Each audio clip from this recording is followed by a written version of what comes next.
आने वाला जो वक्त है वो उसमें हमारी आर्थिक हालत बिगड़ने वाली है।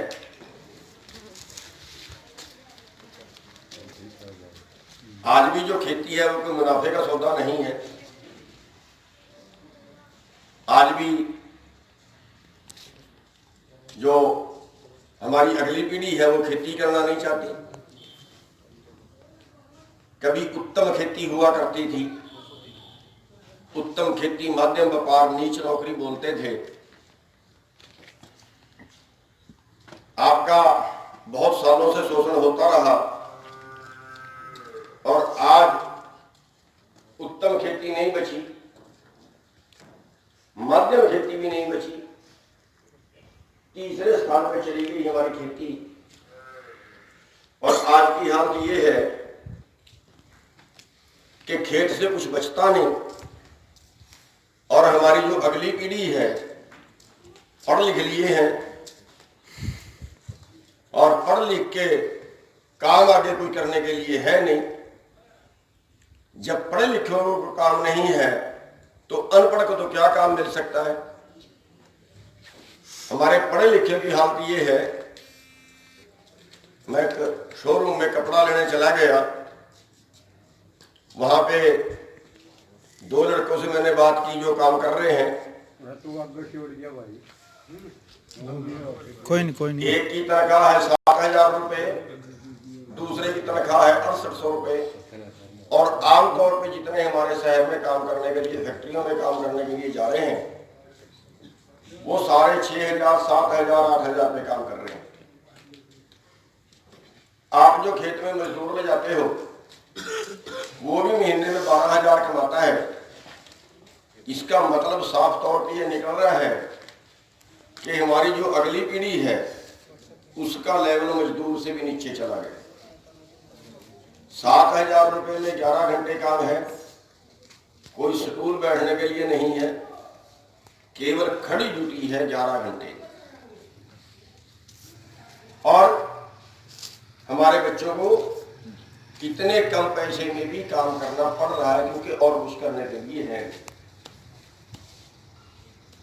अब ये खेती घाटे में क्यों गई और जितनी बची है अब वो भी नहीं बचेगी। इसका थोड़ा सा आंकड़ा आपको बता देना चाहूं कि जब देश आजाद हुआ है, जिसमें आपके बुजुर्गों ने कुर्बानियां देके आजाद कराया, उस वक्त देश की जीडीपी में खेती का हिस्सा 65% था और किले से अनाज निकलता था 20 मन। अब किले से अनाज निकलता है 200 मन, 150 मन। लेकिन आज खेती का जो हिस्सा है देश की कुल जीडीपी में केवल 10% बचा है। और जो कानून अब लागू कर दिए, इनके पूरी तरह लागू होने के बाद देश की जीडीपी में खेती का हिस्सा बचेगा केवल 6%। या दूसरे शब्दों में ये मान लें कि देश की कुल आमदन में खेती का जो हिस्सा है वो बचेगा 6%, आज 10%।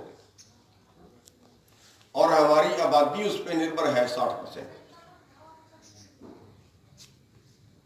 तो आज भुखमरी में हमारा देश 107 देशों में 94वें स्थान पे है। और जब खेती डाउन जाती है ना तो पूरा बाजार भी साथ में डाउन जाता है। अब ये आमदन क्यों घटी? क्योंकि दूसरे वर्गों ने अपनी एकता दिखाई, उससे तरक्की कर गए, या कोई रिश्वत दे के तरक्की कर गया। और हमारी तो ना तो एकता है ना हमारे पास रिश्वत देने के लिए कुछ। पूंजीपतियों ने सरकार को रिश्वत दी, जिसको चुनावी चंदा बोल दिया, तो पूंजीपतियों के पक्ष में कानून बना दिए। कर्मचारियों ने अपनी एकता दिखाई, हड़ताल कर दी, उन्होंने अपनी बात मनवा दी। अगर दूसरा आंकड़ा हम देखना चाहें, 1966 में पहला भाव फसल का तय हुआ है।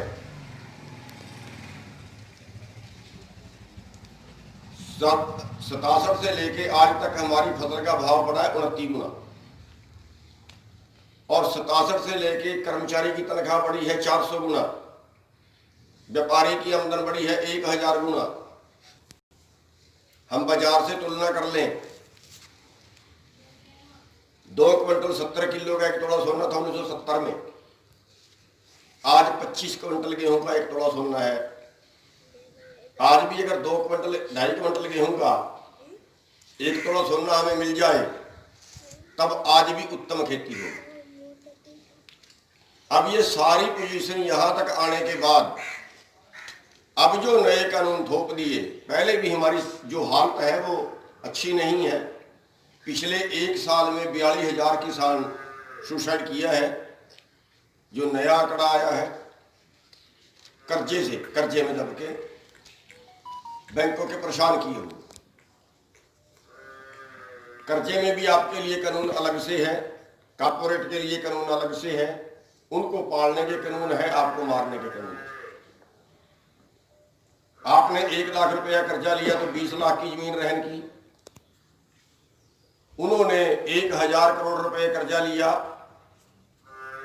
और 100 रुपए की जमीन पे 80 रुपए लोन है, 100 रुपए की प्रॉपर्टी पे, हमें 100 रुपए की प्रॉपर्टी पे 5 रुपए लोन है।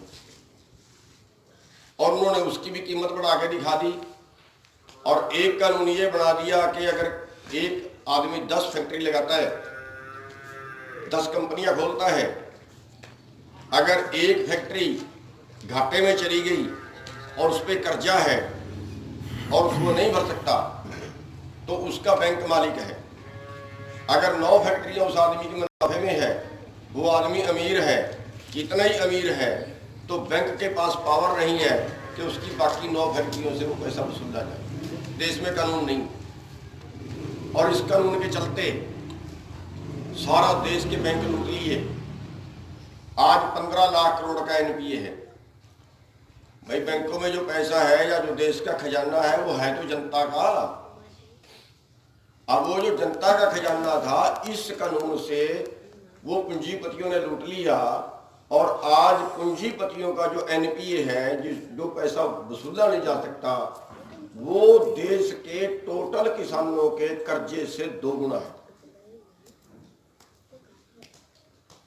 अगर एग्रो इंडस्ट्री का कर्जा अलग निकालो, अब इतने छोटे से कर्जे में तो 42,000 किसान मरे, बहुत से जेल में भी गए।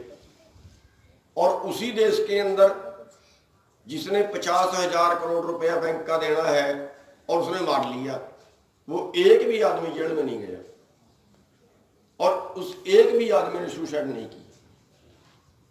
ये अंतर है किसान में और एक पूंजीपति में। और ये इसलिए है कि हम बोलते नहीं, जो वो कर रहे हैं हम वो सह रहे हैं। और यही नहीं है, जो ये कानून बनाने वाले हैं वो कौन है? हमारे नीतिकार। जब वो नीतिकार हमारे गांव में आते हैं, जिन्होंने हमारे शोषण के कानून बनाए, हमें मारने के कानून बनाए, तो हम उनका स्वागत करते हैं। आज अगर यहाँ पे कोई नेता आए तो यहाँ पे खड़े होने की जगह नहीं बचेगी।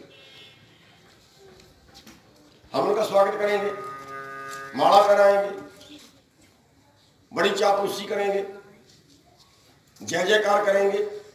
अगर चंबल घाटी का डाकू हमारे गांव में आके डाका मार हमारे गांव में आए और हम उसका स्वागत करें, हम उसका जय जयकार करें, तो सीधी सी बात है कि हम डाकू को प्रोत्साहित कर रहे हैं। डाकू तो डाका फिर मारेगा। ये मॉडर्न डाकू है।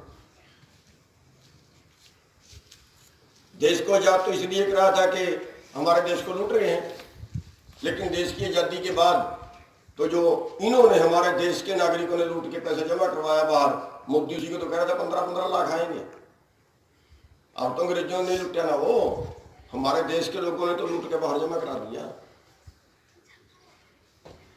तो देश की जो हालत है किसान की अच्छी नहीं है, पहले से ये है।